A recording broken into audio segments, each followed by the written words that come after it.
မလုံးကျုပ်လုံးမယ်ဗျာ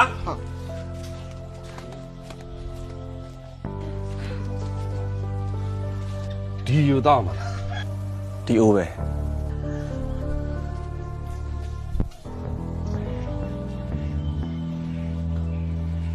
ဒီယူတော့လို့ရှိရင်သူယောဂပြောက်မှာလားဒါပေါ့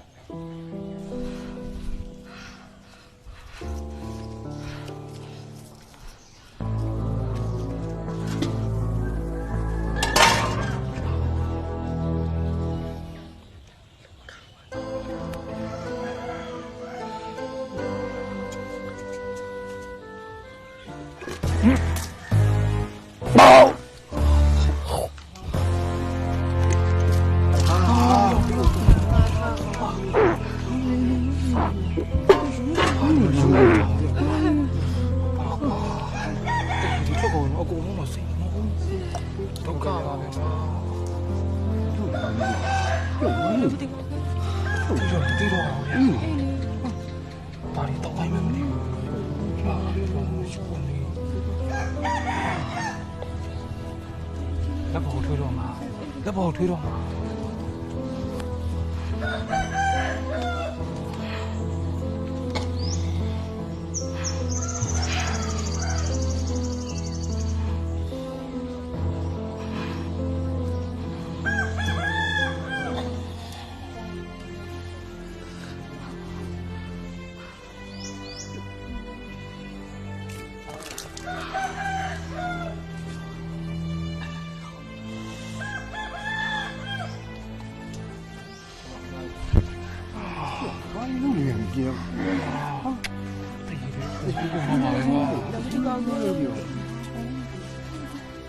ပထမတစ်ခုကတော့အောင်မြင်သွားပါပြီနော်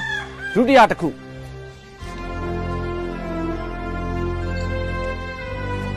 ဒါကတော့ကျွန်တော်တေချာစီရင်မန်းမုတ်ထားတဲ့ဒါကျုပ်ကနက္ခတ်တရားတွေကိုတွက်ချက်ပြီးတော့ဆေးဘက်ဝင်အောင်တေချာကိုစီရင်မန်းမုတ်ထားတာဒီဓာတ်နဲ့ယောက်ျားသားတစ်ယောက်ကညာလက်မောင်းကိုထိုးဖောက်လက်မောင်းကိုဖောက်ပြီးတော့အဲ့ဒီပေါက်သွားတဲ့သွေးကိုအကျီမောင်ဆုတ်ခိုင်းရမယ်